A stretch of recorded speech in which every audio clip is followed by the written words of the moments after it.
He once saved a princess. Now she's all grown up, and she just declared she wants to marry him. The twin suns of Asteria Prime cast long golden beams across the marble steps of the celestial palace, their brilliance refracting through crystalline columns that shimmered like stardust. At the palace gates, a towering figure approached, his massive black power armor adorned with gold trim, each step echoing like thunder against the polished stone. Commander Craig Baldwin hadn't walked these halls in over a decade. Once a royal guard fresh from Earth's military academy, he had risen through the ranks, earning distinction as one of humanity's most decorated commanders. Now 42, he bore the scars and stature of a seasoned warrior. His dark beard was neatly trimmed, the silver at his temples lending him an air of dignified authority. But it was his eyes, piercing, vigilant, haunted by battles fought far from this place, that drew wary glances from the palace staff. "His Majesty awaits you in the High Council chamber," a young aide stammered, bowing respectfully. Craig gave a curt nod. "Lead the way." The palace had changed little. Its ethereal blend of alien grandeur and human-influenced structure still struck him as surreal. Floating chandeliers of bioluminescent flora, intricate mosaics humming softly with ambient energy. He had once stood guard at these very corridors, a wide-eyed recruit sworn to protect the royal family. Now he returned as something entirely different.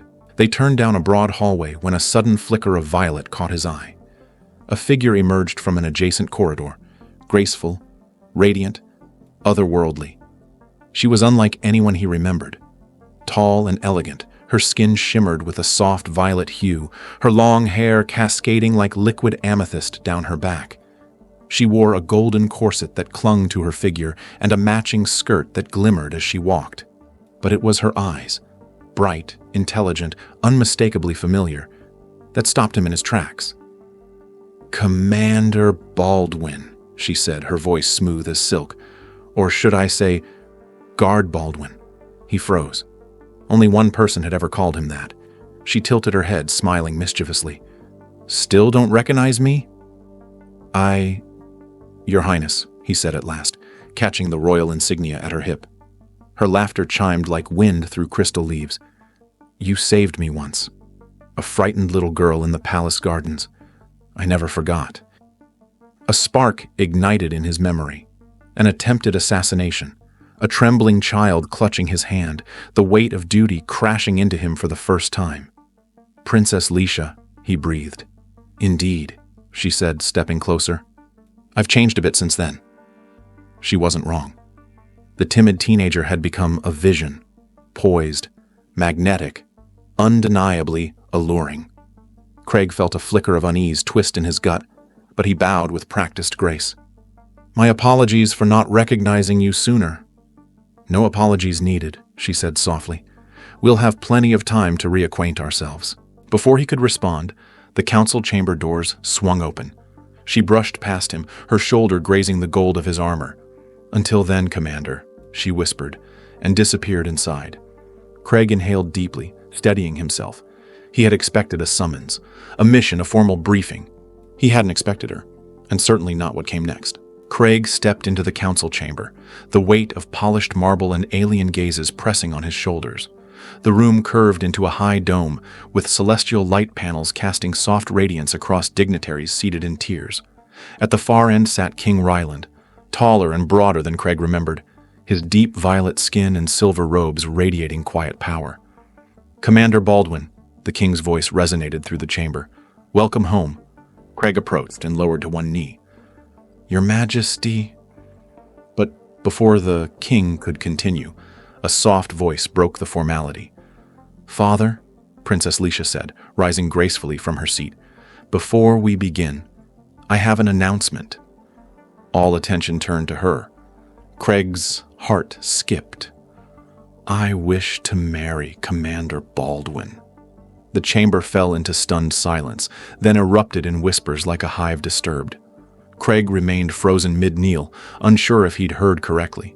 King Ryland's fingers tightened around the arms of his throne. "We will discuss this later." But Lisha sat down with a serene smile, her eyes never leaving Craig. That was the beginning. In the days that followed, Craig focused on his official duties, inspecting palace security, analyzing threat reports, coordinating with guards. But the palace halls, once purely professional territory, had become a stage for something far more unpredictable. Lisha was everywhere. She passed him in corridors with lingering looks and whispered greetings. She appeared unannounced during his inspections, her voice like silk over steel. "Commander," she called once, catching him mid-diagnostics at the palace's main defense panel. "I was hoping to find you here." She wore a flowing dress that caught the ambient light like liquid starlight. Craig straightened.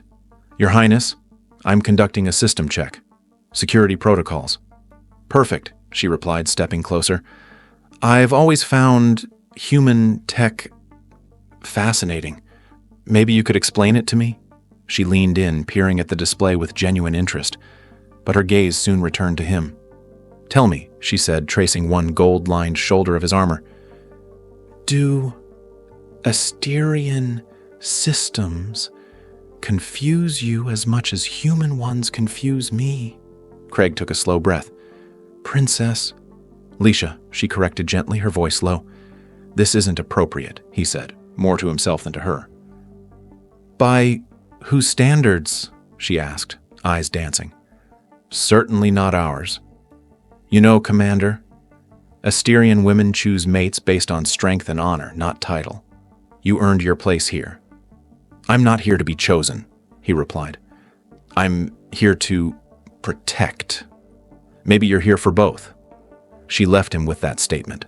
Simple, bold, and dangerously effective. Craig doubled down on his discipline, but Lisha only intensified her quiet pursuit. She requested his presence during strategic meetings. She invited him to sparring practice. She accidentally crossed paths in gardens, balconies, observation towers. Every encounter was designed with precision and laced with something else, something deeper than teasing, something almost vulnerable. "I remember the way you looked at me," she told him one evening on a secluded veranda overlooking the starlit ocean. "That day in the gardens when you saved me. I wasn't just a child to you." Craig stiffened. "You were terrified. I was sworn to protect." "Yes," she said, "and you did. But you didn't look away from me. You didn't see a burden. You saw someone worth protecting. I never forgot that." He met her gaze. "You were the king's daughter. I still am, and I still remember." Silence stretched between them, filled with the sound of crashing waves far below. "I've spent years wondering if I imagined the way you held my hand," she said softly. "If maybe I was just clinging to a hero from my childhood. And now? Now, I see the same man, only stronger, wiser, and even harder to reach." She didn't touch him, not this time. She simply stood there, her violet skin glowing faintly beneath the moonlight, waiting. Craig left without a word, but the tension clung to him like heat beneath armor. She was right. She wasn't a child anymore, and he was no longer just a guard. A week passed. Craig moved through the palace like a shadow, present but restrained. He executed his duties with unshakable precision, his presence a constant within the ever-shifting court.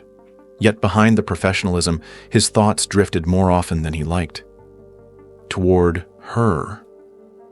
Lisha. She no longer tried to surprise him in hallways or trap him in corners with words laced in seduction. Instead, she changed tactics. She invited him in. "I've arranged a private tour," she said one afternoon, appearing at the edge of the training grounds. Not as a princess, as someone curious about the man behind the armor. Craig raised an eyebrow. "A tour?" She smiled. "Not everything has to be a battle, Commander." And so, he followed. They walked through the West Gardens, a quiet place where crystalline trees bent gently in artificial wind and luminous butterflies danced between glass-blossomed shrubs. The paths had changed, but Lisha remembered every turn. "You used to patrol this garden," she said softly. "I used to hide behind the statue of Queen Seralia just to watch you." "You were that shadow?" Craig asked, surprised. "I was a very curious child," she replied, smirking. "And you were very focused. I had a job to do." "You still do." Her eyes met his. But do you ever let yourself breathe, Craig? The way she said his name startled him. Few used it here. She motioned for him to sit on a curved stone bench overlooking a koi pond with bioluminescent fish that left glowing trails in the water. He hesitated, then did. "There's something I've always wondered," she said, glancing at the stars beginning to show in the artificial dusk above. "What made you join the Royal Guard? Of all the paths on Earth, why this one?" Craig's answer was slow, honest. "I believed in the idea of unity, of building something greater between our people. At first it was duty, then it became something more. I saw the beauty in Asteria, the culture, the way you all connect not just through words but through emotion, thought." Light Lisha looked away as if hiding a flicker of emotion. "Most humans don't see that. Most just want to study us, categorize us." "Not me." Silence settled, warm and thoughtful. Then she spoke again. "We have a tradition, you know, among Asterians. When someone sees you, truly sees you, you glow brighter near them. Not just the skin, the mind, the soul." She turned toward him, her violet eyes glowing faintly. "Do you know what color I emit when I'm near you?" He didn't reply. "Silver," she whispered. "Violet and silver. Like starlight." He swallowed. "I'm not trying to confuse you, Craig," she said, softer now. "But when I'm with you, I don't feel like royalty. I feel understood. That's rare for someone like me." Craig stood, tension simmering. "And I'm not here to be part of some royal experiment." "Neither am I," she said quietly. Her hand brushed his forearm, tentative, uncertain. "I just want to know if what I feel is real. And if maybe, just maybe, you feel it too." He didn't answer. He couldn't. So he left her sitting by the pond, surrounded by silver koi and fading light, her glow dimming just slightly as he walked away. But what she said stayed with him, even in silence, even in darkness. He felt it, too clearly, that night. Craig couldn't sleep. The palace was silent, but his mind wasn't. Her words circled through his thoughts like satellites caught in orbit, silver and violet, like starlight. He replayed the image of her by the pond, how her voice had softened, how the glow beneath her skin had dimmed when he left. That image shouldn't have haunted him, but it did. Then the alarms went off. A shrill, piercing tone shattered the calm, followed by the voice of the palace AI. "Security breach detected. Section 7. Royal quarters." Lisha's chambers. Craig moved before he could think, instincts taking over. His armor activated around him in seconds, gold-edged plates snapping into place. By the time his boots hit the corridor floor, he was a weapon, in motion. He stormed through the corridors, his HUD scanning for threats. Servants shrieked and scrambled for cover as energy shields deployed across windows and entry points. He reached the royal quarters in time to see the reinforced doors partially open, forced from the inside. Inside was chaos. Silk sheets shredded, furniture overturned, crystals cracked and humming erratically. But no blood, no body. "Lisha!" he called out. "I'm here!" Her voice came from behind the dressing partition. She emerged, barefoot, breathless, and radiant in a silk nightgown, her glow flickering erratically like static. "I'm fine," she said quickly. "But they were here. They tried." "I know." He scanned the room, every nerve in his body wired for threat. "Stay behind me." "No, Craig. Wait. Look." She held up a shattered data crystal. "They left this. It was placed deliberately on my vanity." He took it, analyzing the encrypted burn pattern. Military grade. Human interface. "Whoever did this wasn't just sending a message," he said darkly. "They wanted you afraid." "I'm not." He looked at her, the way she held herself, bare feet planted firmly, violet eyes fierce. She was afraid, yes, but more than that, she was furious.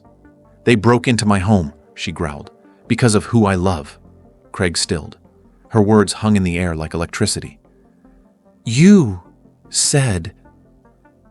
"I know what I said," she whispered. "I meant it.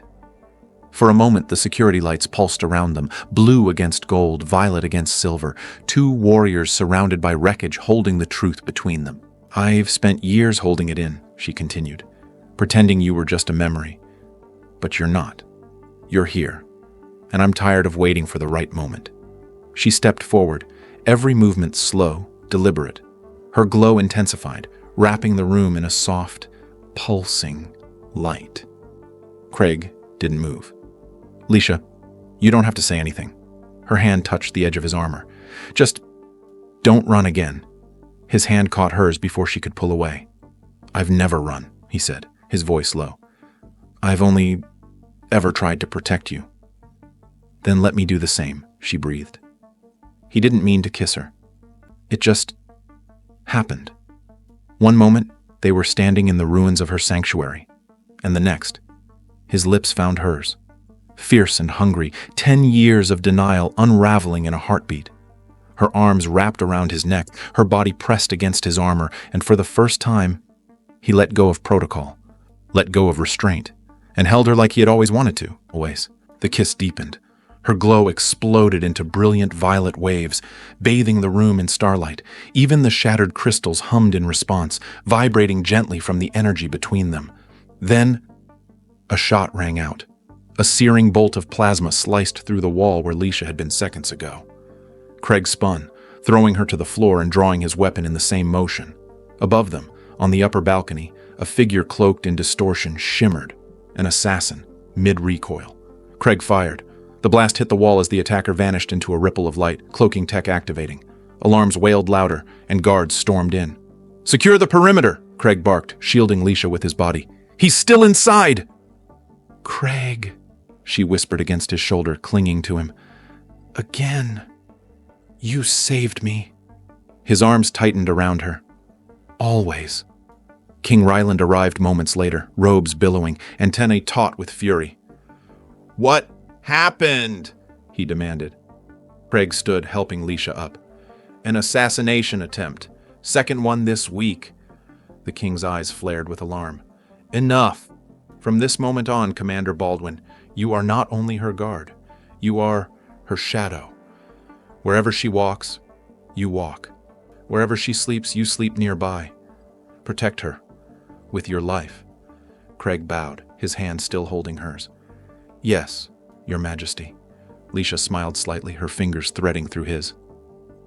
"How delightfully thorough of you, Father." The king's glare silenced her mischief. "This is not a joke, daughter." "No," she said, her voice quiet but resolute. "It's not." She looked at Craig again, less playful now, more serious, more real.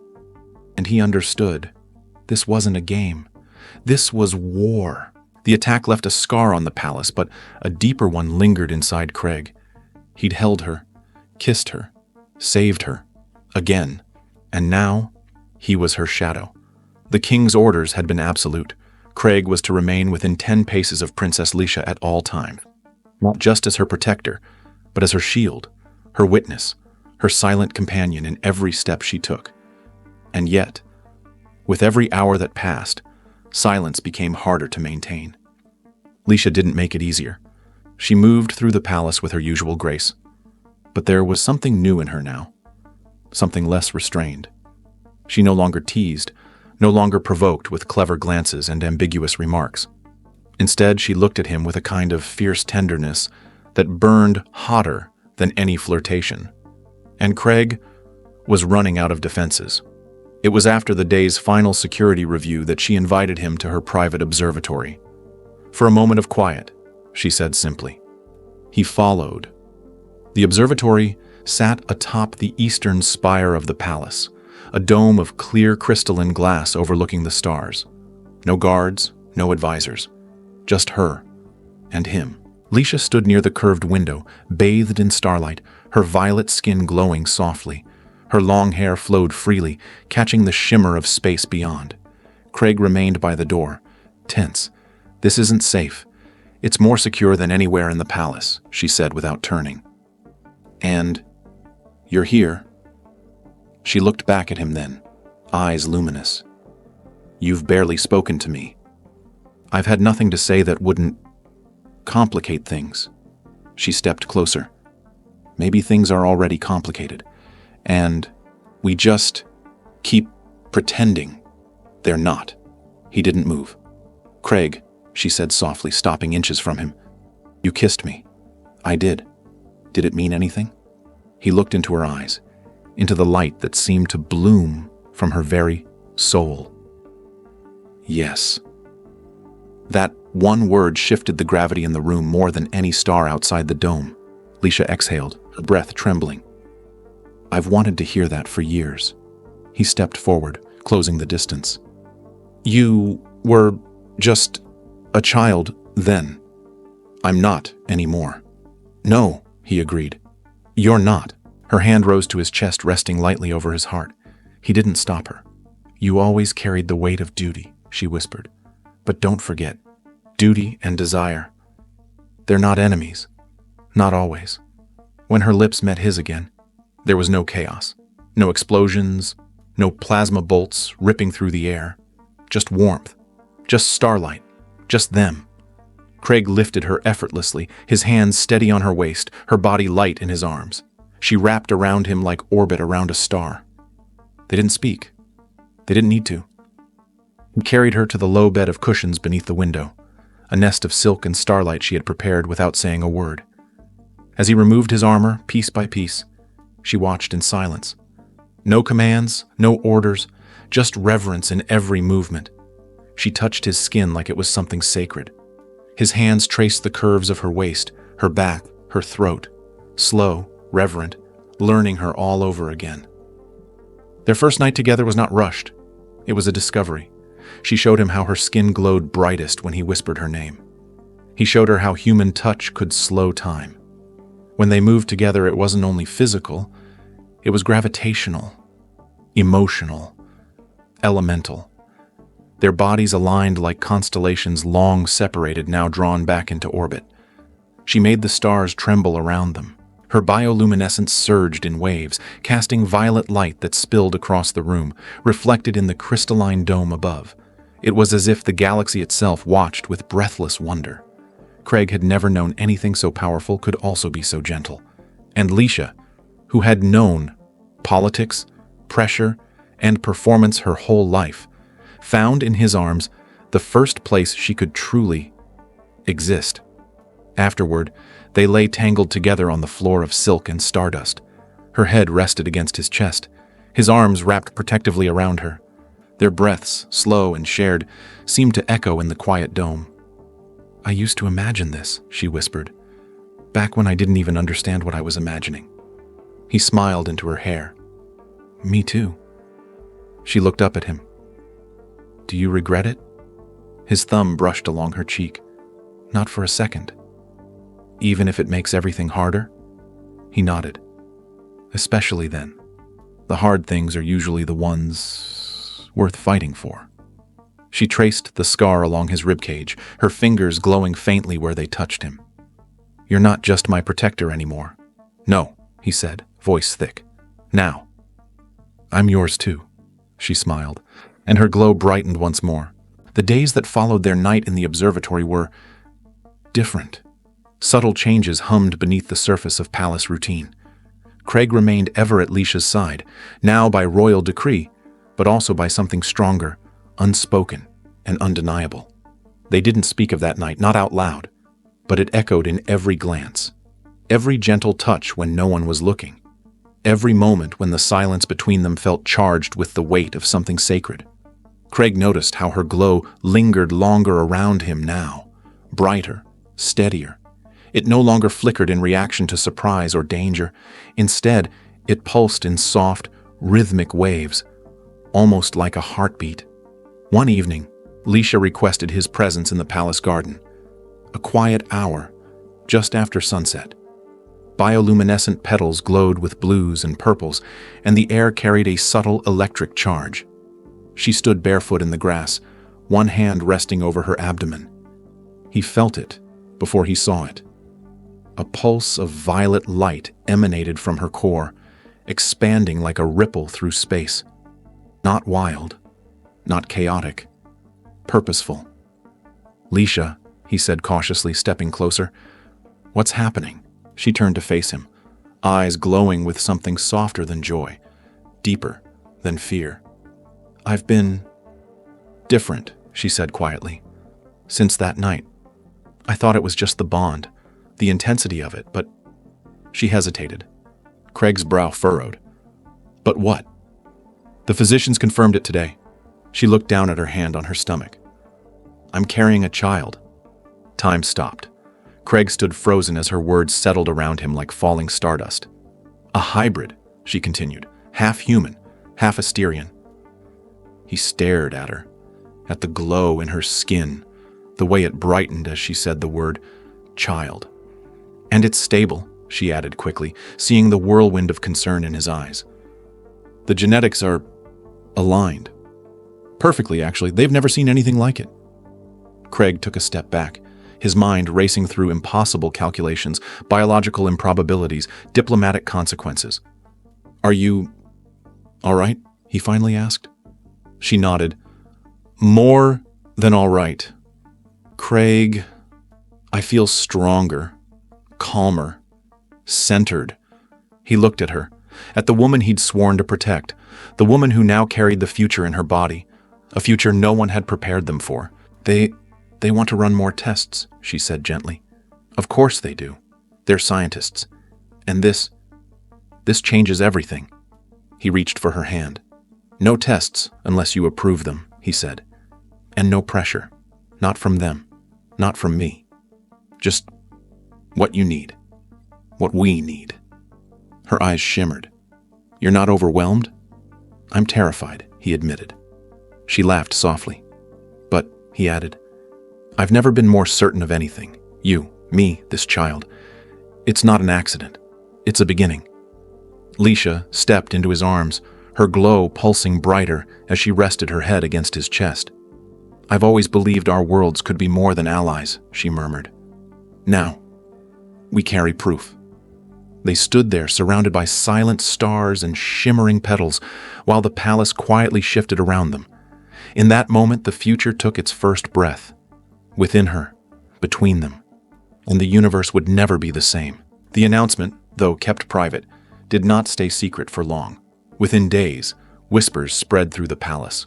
The princess was pregnant, and the child she carried was half human. By the end of the week, it was no longer rumor. It was wildfire. Some reacted with awe, others with quiet horror. The royal council fractured into tense debates. Progressive voices saw opportunity, a symbol of unity between Earth and Asteria, a new age of cooperation. But the conservative faction, those clinging to bloodline purity, saw something else. Contamination, heresy, a threat. Craig wasn't surprised, but he was ready. His security protocols doubled, patrols increased, surveillance restructured. He personally vetted every guard assigned to Lisha's wing. Still, the threat came sooner than expected. It was the night of the stellar convergence, a sacred event celebrated once every 4 years. The sky above the palace shimmered with ribbons of magnetic aurora. Guests from across the system gathered in the great amphitheater for music, ceremony, and light. Lisha stood beside Craig at the observation deck, her hand over her slight but growing belly. Her glow was gentle tonight, steady, like a flame that refused to flicker. "I feel watched," she said softly. "You are," Craig replied, "but not just by enemies. There are hundreds here tonight who look to you with hope." "And the others?" she asked. "I see them too," he said. "And I'm ready." But he wasn't ready for what came next. A ripple of energy tore through the night sky, too sharp, too direct to be part of the celebration. A sound like thunder split the air, and the lights above dimmed in a flicker. Craig's instincts ignited. "Get down!" He shoved Lisha behind a support column just as the first bolt of plasma hit the stone railing where she had stood seconds before. Screams erupted, guards scrambled, chaos bloomed. Craig drew his weapon and activated his combat HUD. Multiple targets, cloaked, upper terrace. Lisha pressed her back to the column, breathing fast, but not panicking. He turned to her. "You need to stay here." She grabbed his wrist, her eyes fierce. "You're not doing this alone." He hesitated for a fraction of a second, then nodded. Her glow intensified, tendrils of violet light wrapping around her arms as she extended both hands. A gravity field bloomed outward, pushing civilians out of the kill zone and stabilizing falling debris. Craig took the lead. He moved with brutal precision, firing controlled bursts and cutting off escape vectors. Lisha followed behind, manipulating the environment, collapsing walkways, sealing exits, shielding stunned bystanders. They were one. He, the blade. She, the force that bent around it. A figure lunged from above, plasma dagger drawn. Craig spun and parried the strike, slamming the attacker to the ground. Before he could finish the move, Lisha raised her hand, and the enemy lifted off the ground, suspended in midair like a marionette. She clenched her fist. The assassin crumpled, unconscious. Together, they moved through the chaos like a single, devastating unit.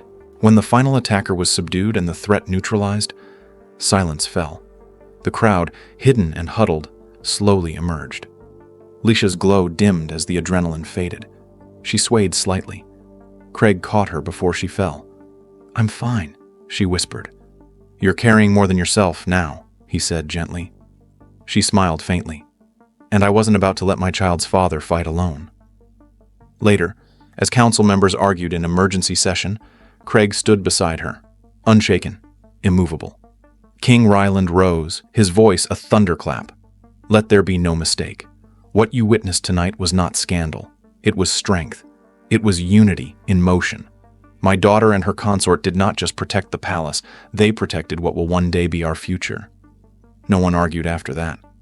In the privacy of their chambers that night, Lisha curled against Craig, the tension leaving her bones in slow exhales.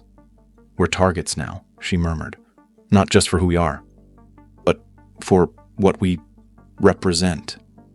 Craig kissed the crown of her head. "Then we show them exactly what that means." "And what is that?" He looked down at her. "That nothing stronger exists than a mother, a father, and the child they protect. Together." Her fingers laced with his, and the glow between them began again. The aftermath of the attack reshaped the kingdom. Where once there had been doubt, now there was awe. Across both Asteria and Earth, broadcasts replayed the footage of Lisha and Craig fighting side by side. Public opinion shifted almost overnight. What had once been controversial was now admired, revered. The Royal Council reconvened not in secret debate, but in unanimous support. King Ryland summoned them both to the throne room days later. He didn't speak with thunder that time. Only quiet conviction. "Your love," he said, "has already saved this palace. Perhaps now it can shape its future." Then, in front of council members, royal advisors, and interplanetary ambassadors, he placed his blessing upon their union. Preparations began that same evening. The royal wedding would be unlike any other. It was to be held in the Sky Garden, a vast open-air platform suspended above the palace by gravitational anchors. Guests from every allied world were invited. 1,000 voices, 1,000 perspectives, all converging to witness what many called the impossible made real. Lisha refused to wear the traditional ceremonial robes. Instead, she commissioned a gown woven from starlight silk, fabric that shimmered with every movement, as if alive with celestial light. Her glow radiated in soft pulses, amplified by the child growing within her. Craig, in turn, wore ceremonial armor, part Terran, part Asterian. Sleek, dark metal carved with symbols of both worlds, it spoke not of war, but of unity forged in fire. When the day arrived, the sky above Asteria Prime blazed with twin suns and an aurora gifted by the planet's magnetic bloom. Craig waited at the center of the Sky Garden, surrounded by floating blossoms and crystalline pillars. And then he saw her. Lisha stepped into view, every inch a goddess born of stars. Her glow danced with the wind, her smile steady and sure. As she reached him, neither spoke. They didn't need to. A priest of Earth and a speaker of Asteria stood side by side, reading vows in both languages. Promises were exchanged not just between two people, but between two species, two futures, two worlds. When it came time to seal the vow with a kiss, Craig leaned in, slow, certain. The moment their lips met, the air shimmered. The gravitational field around them pulsed outward, lifting petals, silk, even guests momentarily from the ground, but no one panicked. They laughed, they clapped, they cried, and the moment was immortalized.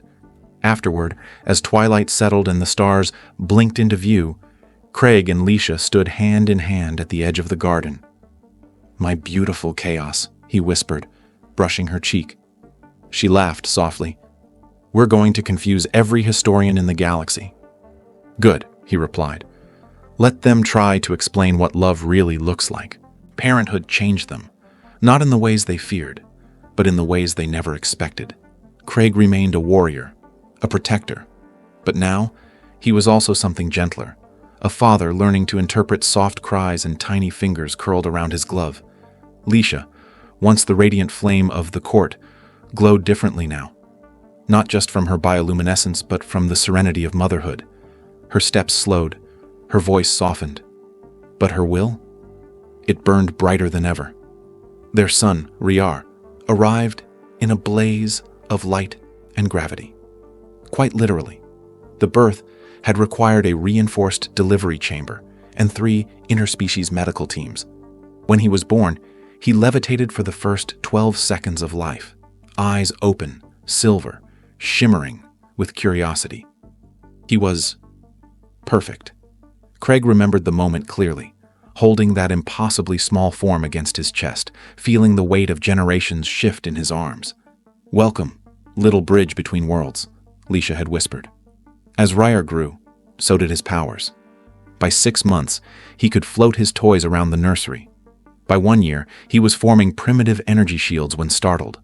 But more than his abilities, it was his presence that captivated everyone, noble or commoner, human or Asterian. There was something in the way he looked at people, unafraid, full of light. "He sees the world without walls," Lisha once said, and Craig replied, "Because no one built them for him." Their private life changed. Late-night strategy briefings were replaced with lullabies. Security reports were read with a baby nestled against Craig's shoulder. Sometimes they would lie together in the anti-gravity cradle, watching Riyar float gently above them, his laughter echoing like wind chimes through the room. "Do you think he knows how different he is?" Craig once asked. Lisha smiled. "Not yet, but he'll know how loved he is. And that's all he needs, for now." She was right. Love was their greatest gift to him. Their greatest weapon against a galaxy still learning to accept change. Even the palace staff, once stiff and silent, now carried toys in their uniforms and learned to brace themselves for spontaneous levitation. Riyar's gravity pulses were unpredictable, especially when excited. "He gets that from you," Craig teased one day after a floating fruit tray nearly knocked over a visiting dignitary. "No," Lisha smirked. "That intensity? That's all you." And maybe it was, but it no longer mattered where one influence ended and the other began. In their son, they had blended. 2 worlds, 2 bloodlines, 1 heart, 1 future. Years passed, and peace, once fragile, grew strong. Under the reign of King Ryland and the visible unity between Asterian and human bloodlines, the 2 civilizations flourished. Trade routes expanded, cultural academies were built, and in every system where there had once been tension, now stood ambassadors who spoke both Terran and Asterian languages. At the heart of this golden age stood a single family. Craig Baldwin, the warrior from Earth, now general and royal consort. Lisha, Princess of Asteria, now queen by her father's abdication. Her voice, the bridge between stars. And their son, Riyar, no longer just a child, but a symbol. On the eve of the 5th anniversary of peace, the royal gardens bloomed in anticipation. The celebration would host delegates from over 50 worlds. But Craig didn't care about the guest list. He sat in the garden with Lisha, watching their son create floating crystal structures with precise flicks of his fingers. Each shard of light responded to Riyar's focus like notes in a silent symphony. "You used to be terrified he'd fly away," Lisha teased, sipping from her glass. Craig chuckled. "He still might." "Let him," she said softly. He'll always find his way back. The sun dipped below the horizon, casting lavender light across the garden paths. The evening glow reminded Craig of that first kiss, how even gravity couldn't hold them when their hearts collided. "Do you regret anything?" she asked suddenly. He looked at her, at the woman who changed his entire concept of duty and love. Not a single thing. They watched as Riar levitated higher, flipping gently midair before lowering himself into the grass with perfect control. The boy ran to them, laughing. "Tell me the story again," he said breathlessly. "The one about the council meeting, when Mother shocked everyone." Lisha's eyes sparkled. "Again?" "You know how it ends." "But I like the beginning," he grinned. So she told it. How she stood up before her father, the council, and an entire chamber of stunned diplomats and declared she would marry a human warrior. "The best shock of my life," Craig added, kissing her hand. Later that night, as the stars came alive above the palace, Lisha rested her head on Craig's shoulder. "Do you think he'll be ready?" she asked. "He already is," Craig replied. "He was born ready." She smiled, reaching for his hand. "You know," she murmured, "they say a child born of love can reshape galaxies." Craig looked at her. "No," he whispered. "We did." And with that, they sat together, two souls who had defied distance, fear, bloodline, and even gravity. Not as legend, not as royalty, but as partners, as parents, as proof. That love is the strongest force in the universe.